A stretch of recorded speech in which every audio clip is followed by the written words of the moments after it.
Hi friends, is sorry cinema bus அப்டேட்டில் ஒரு மாசான ஒரு அப்டேட்டோடு வந்திருக்குங்க. ஃபர்ஸ்ட் ஆஃப் ஆல் பார்த்தீங்கன்னாக்கா ஆனந்த விகடன் அவார்ட்ஸ் பார்த்தீங்கன்னாக்கா இப்போ அறிவிச்சிருக்காங்க. 2023 வருஷத்துக்கான அவார்ட்ஸ் அறிவிச்சிருக்காங்க. அதில் சிறந்த பொழுதுபோக்கு திரைப்படமாக ஜெயிலர் திரைப்படம் பார்த்தீங்கன்னாக்கா வென்றிருக்கு அப்படின்னு தான் சொல்லணும்.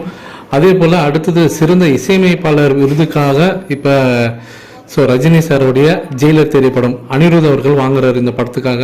ரெண்டு படத்துக்கு ஆக்சுவலாக வாங்குறாரு. லியோ ஜெயிலர் ரெண்டு படத்துக்காக சேர்ந்து கூட்டாங்கிறாரு. ஜெயிலர் படத்துக்கும் அதில் இருக்கு. ரெண்டு அவார்டுகள் பார்த்தீங்கன்னா இப்போ விகடன் அவார்ட்ஸில் இப்போ ஜெயிலர் திரைப்படம் பார்த்தீங்கன்னா பெற்றிருக்கு இதன் மூலியமாக அப்படிதான் சொல்லணும். அவங்க இது சம்பந்தமாக ஒரு போஸ்டும் போட்டிருக்காங்க ட்விட்டரில். அதில் என்ன சொல்லிருக்காங்க அப்படின்னு பார்த்தீங்கன்னா, இது வந்து தேட்டரில் பார்க்க வேண்டிய ஒரு படம். இது சில வாரங்கள் நம்மளுக்கு தேட்டரில் அரசு செய்து வச்சிருந்தது.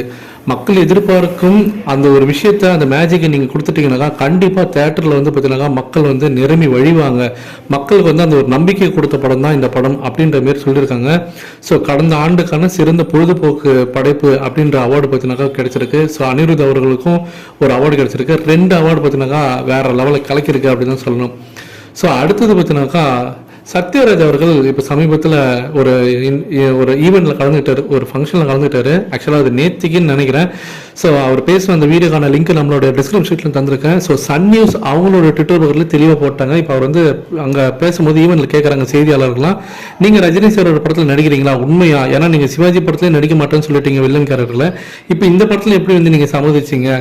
இது உண்மையா சொல்லுங்க அப்படின்னு சொல்லி கேட்கும்போது அவர் நைஸாக என்ன சொல்லிட்டாருன்னா, இப்போ பார்த்தீங்கன்னா ஒரு காலத்தில் வந்து எல்லாமே வந்து நடிகர் பேச ஆரம்பித்தாங்க. ஆனால் இப்போலாம் வந்து கார்பரேட் உள்ளே வந்ததுக்கப்புறம்ட்டா இப்போ எல்லாமே வந்து வேறு மாதிரி மாறிடுச்சு. அக்ரிமெண்ட்லாம் போடுறாங்க. அப்படி இருக்கும்போது நம்ம எதுவுமே பேச முடியாது. எதுவாக இருந்தாலும் அது சரியான நேரத்தில் சரியான நபர்களால் சொல்லலாம் மட்டும்தான் அது கரெக்டாக இருக்கும். அதனால் நீங்கள் ப்ரொடக்ஷன் சைட்லேருந்து வர வரைக்கும் கொஞ்சம் வெயிட் பண்ணுங்க அப்படின்ற மாதிரி மழுப்பெலாம் பேசிட்டாரு.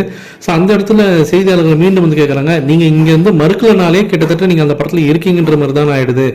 நீங்கள் இல்லைன்னா நான் இல்லைன்னு நீங்கள் தெரியுமா நீங்கள் சொல்லலாம் சார் அப்படின்னு கேட்கும்போது அவர் மீண்டும் பார்த்தீங்கன்னா அதே விஷயத்தை கொஞ்சம் இன்னும் டீப்பா எக்ஸ்பிளைன் பண்ணி புரிஞ்சுங்க அப்படின்னு சொல்லிட்டு ஒரு ஸ்மைலியோட நிறுத்திட்டாரு அப்படிதான் சொல்லணும். இதன் மூலியமாக சத்யராஜ் கூலி படத்துல அவர் வந்து நடிக்கிறாரு அப்படின்றது 99.99% கன்ஃபார்ம் ஆயிடுச்சு. வெகு விரைவிலே பார்த்தீங்கன்னாக்கா இதற்கான அனௌன்ஸ்மெண்ட்டும் வந்துடும் நான் நினைக்கிறேன். வெயிட் பண்ணி பார்ப்போம். நீங்க எந்த அளவுக்கு எதிர்பார்த்து காத்திருக்கீங்க இந்த அனௌன்ஸ்மெண்ட்டுக்காக அப்படின்றது மறக்காம கீழே சொல்லுங்க ஃப்ரெண்ட்ஸ்.